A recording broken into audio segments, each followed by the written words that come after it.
Hello everyone, and welcome to CedarSpringsTV. I'm your host, Kay Dingman. And I'm your co-host, Roman Blatt. And today's story, we're going to be talking about the seniors and how they missed out on their junior season of sports and how that affected them. And then we're going to touch on how athletes feel about being COVID tested every week. And then we're going to move ahead and talk about how seniors overall are just adapting to COVID-19 in their respective sports. And then more on how athletes are adapting to COVID.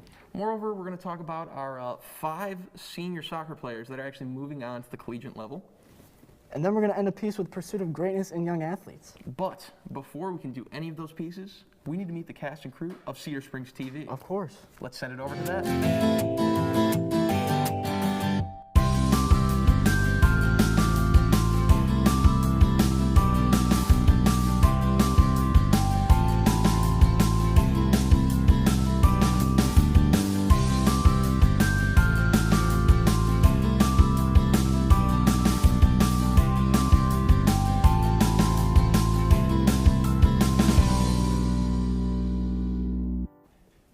And due to COVID-19, most seniors missed out on their junior season. So what a better way to sit down with Aiden Brunin and have him ask about how these athletes feel about losing a lot of their time in their respective sports. Aiden?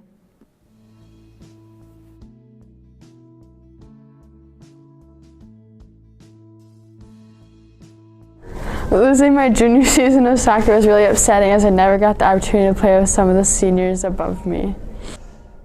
For me personally, missing out on my junior season was a real stab in the back, knowing that I had already missed my sophomore season with a broken foot, and now missing 2 baseball seasons in a row. It really set me back from everyone else, so it taught me how to work that much harder to get that much better.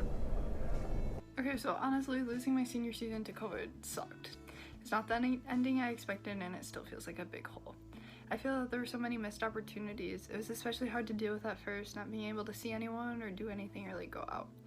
It was just my family and I had plenty of time to think and have so many regrets.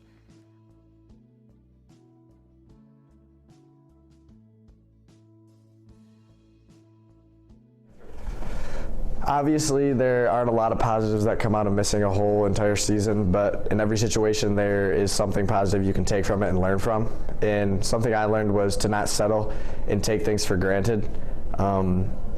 Every practice and every game, you got to treat it like it's your last, and I think I learned that and made me a better athlete in the long run.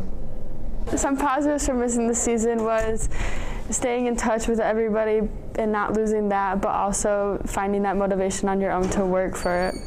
This experience helped me to not take anything for granted. I live in the moment so much more now, and even in the fall when I played travel soccer again, I did my best to live in the moment and play every single time like it could be my last.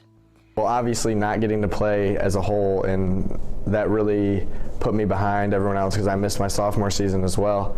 So I just had to keep working and work that much harder.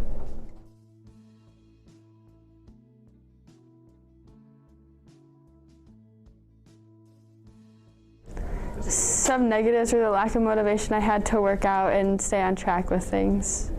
I would say I'm a very negative person and in my own mind as it is. So I was very frustrated with myself. I was disappointed to not have all the memories, and most of all disappointed that I had no chance to redeem myself. There was no next year and I wasn't committed anywhere. And I had worked a ton in the off season to be in the best shape I could, and so it felt like I just wasted my time. After a while I knew some of these things were good for me, but I still reflect on them quite often, all the little mistakes in games from plenty of years ago. I'm very thankful now for the fact that I just committed to a new team so I can continue playing, hopefully to lay everything out there one last time.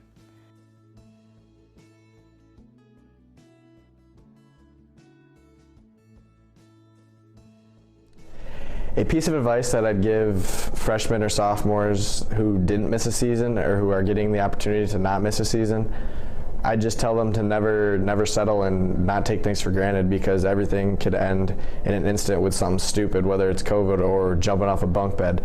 Something dumb like that can happen to you, and then your season's over. Some advice I'd give to underclassmen would be to never take anything for granted, as 4 years truly does go so fast. To a freshman who's not missed a season, I would say to enjoy every moment, to take it in. You never know if it is your last time, whether it's an injury, another happening, or a pandemic. Treat each time you walk into your sport as the last, and then always play your heart out. Thank you, Aiden. And personally for me, I know I missed out on a lot junior year. Like Volley Boys, I was really hoping to put on some short shorts and show some cheek. And I definitely wanted to see that. But unfortunately, I think us missing out on SAT testing and the big gap between our junior and senior year definitely impacted us for the worse. Now, speaking of testing, and it's very, very funny you say testing. Why is that? Jeremy Campione went ahead and sat down with athletes and talked to them about how they have to get COVID-19 tested every week to play their sport. So, Jeremy, take it away and tell us a little bit about COVID-19 testing. As we start to transition into spring and COVID-19 continues to strike, sports players start to see changes. For the first time ever, high schools are starting to require spring sports athletes to take a COVID test weekly in an attempt to keep COVID cases at a minimum. I took the time to sit down with 3 spring sports players and get their opinion on the new testing mandate. My name is William Zane and I play baseball. My name is Kaylee Hall and I run track and field. I'm playing soccer right now. Personally, I'm not a huge fan of people having to take COVID tests each week for spring sports. Personally, I feel that the weekly testing is necessary because we need to know who's testing positive and get them out of the team to protect the rest of us from being traced. I think having to take the test for the rest of the season will affect it because we don't know who's going to test positive or not, or if there will be any false positives. Yeah, we won't be able to practice as much because the process is long. I personally would say that the new testing mandate doesn't really have an effect on me because it's just, this is the world we live in. We need to get used to people having to be being tested in order to do things, and I'm just accepting of the fact that it's the new normal. Yes, I haven't had any motivation for school and sports. I believe that there isn't a whole lot of good coming out of testing if we have to quarantine, but I can understand why we would have to. I would definitely say there is good coming from testing because, like I said, we need to protect as many people as we can. So when somebody does test positive, it's good to know right away and get them, away from everyone, get them quarantined, and make sure everyone else does whatever they can do to prevent them from being sick.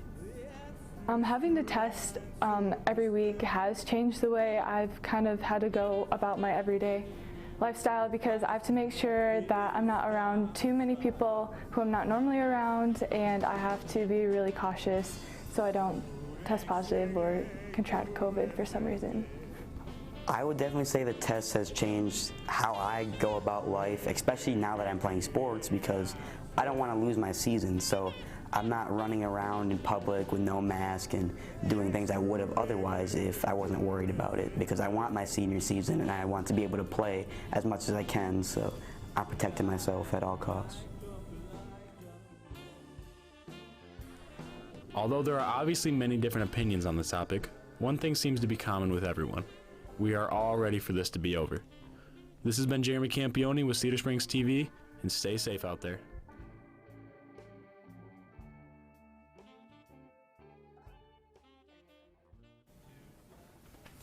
Thank you, Jeremy. I know I've been tested about 3 times, and I couldn't imagine doing it every week. What about you, Cade? I actually have been lucky enough to not have to get tested at all so far, and I couldn't be gladder about it. Well, I'm sure our athletes have adjusted to it a little bit, bringing us to our next piece by Dylan Greenland, where he sits down and asks our athletes how they adjusted and adapted to these new COVID-19 guidelines. Let's hear about it. Let's hear about it. With the 2020-2021 sports seasons nearly over, I had the pleasure of sitting down with some of the athletes and discussing their changed seasons. A lot of the new regulations included wearing masks during competition and mandatory testing at least once a week. Aiden Holanek, Trevor Marsman, and Caleb Menifee provided us with their thoughts on the regulations in their sports. Last year, we basically played a smaller role at practice, and we didn't get a big time in games. So it was a lot different than this year, as we played a bigger role, and we were meant to be leaders and good examples for the grades below us. Some of the biggest differences from this year to last year were that we had to wear a mask during practice, and that was the only huge difference besides having to get tested twice a week. Some of the biggest differences from this year to last year was the fact that we didn't have a season last year, so it's nice actually being able to play. Hopefully it doesn't get shut down though.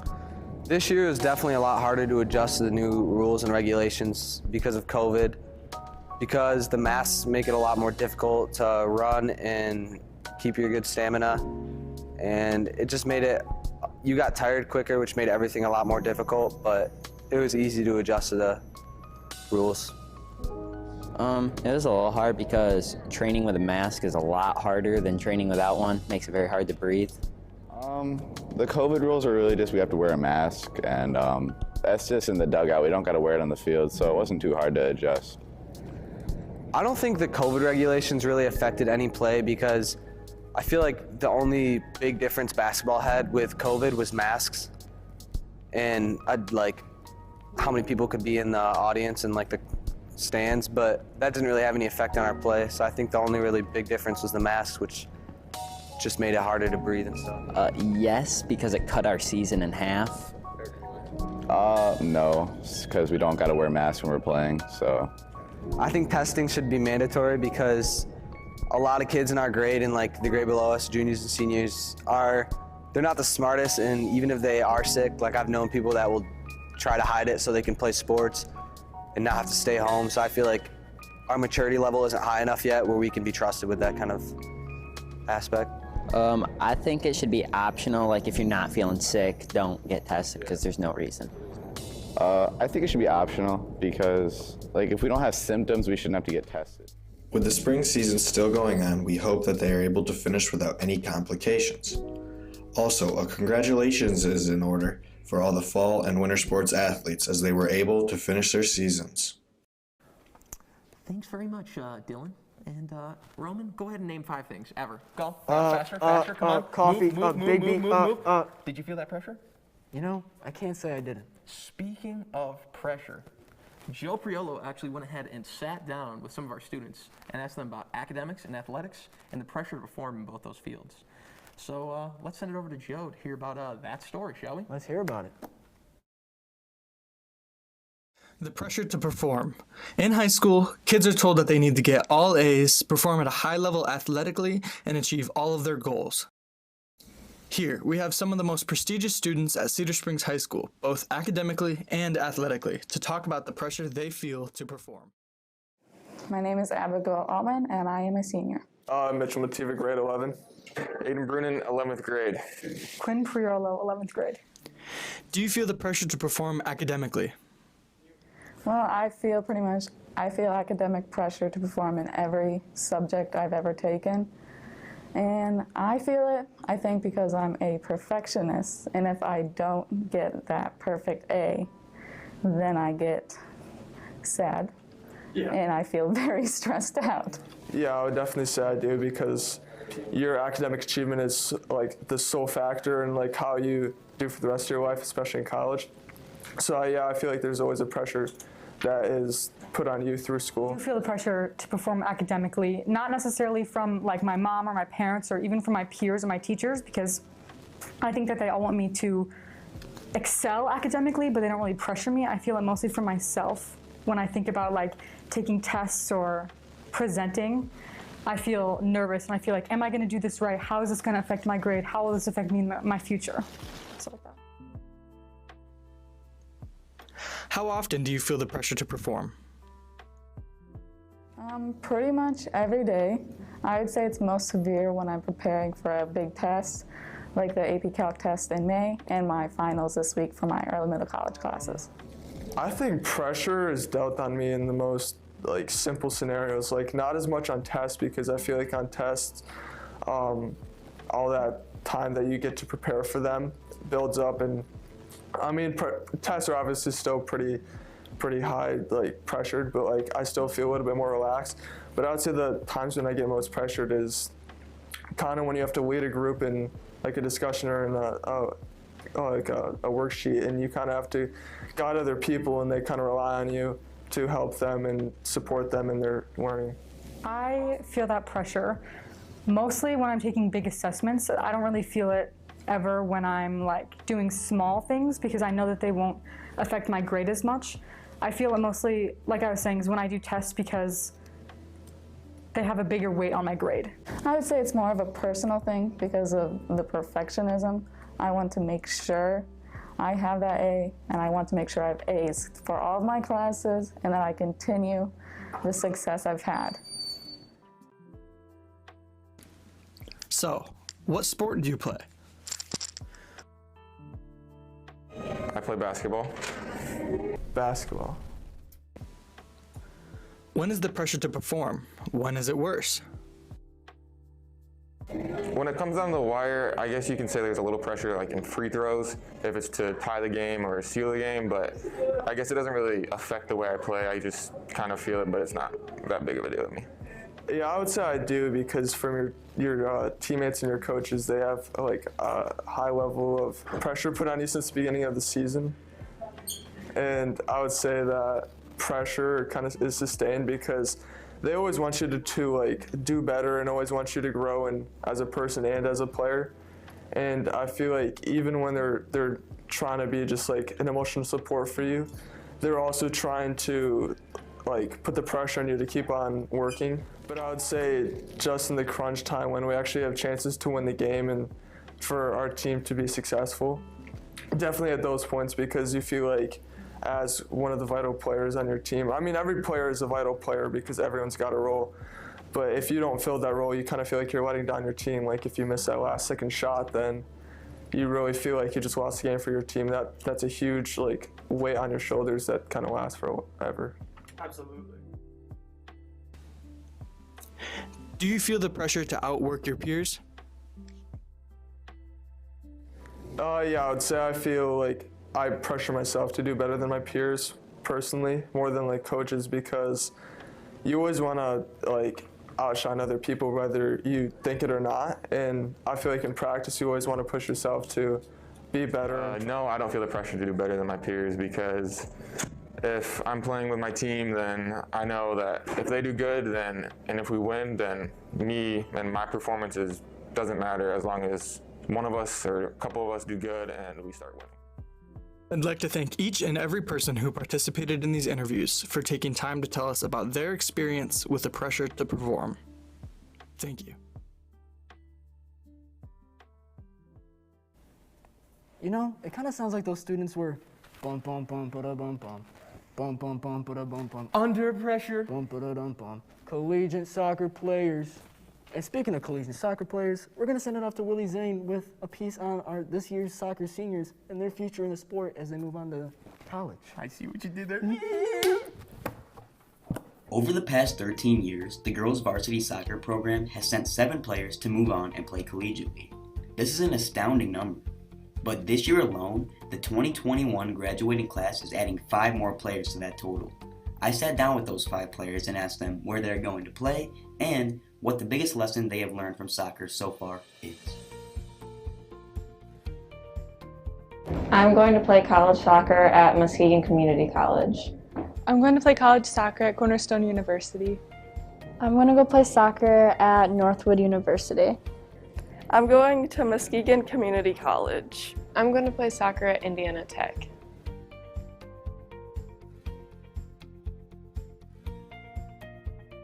I think the biggest lesson I've learned is how to respect myself, my team, and my coaches and everything around me. I've learned to respect my opponents and that I can't necessarily change the outcome, but I can change my reaction when things don't go my way. The biggest lesson I've learned from soccer at this point is that it's a team effort no matter what, and that your team is like your family, and also that you should never take it for granted, like especially now with COVID, like sports were taken away last year, like spring sports, and it really like showed me how important that soccer was, especially to my life, and I'm very excited to continue that in college. The biggest lesson I've learned so far in soccer is that you have to be able to trust your teammates or else the game won't go as smoothly, and I feel like that would go into life too. You have to trust your coworkers in a lot of things when you go into work. The biggest lesson I've learned from soccer to this point is to play every single game like it's your last, because you'll never know when you're playing your last game. The biggest lesson I've learned at this point is how important it is to have a team behind you, because obviously we have 22 players on the team and the coaches supporting us, as well as like the fans, I guess. And don't swear, because H will make you run. I would like to congratulate all 5 of these ladies on their individual accomplishments, but as you can see, they related their success back to a team.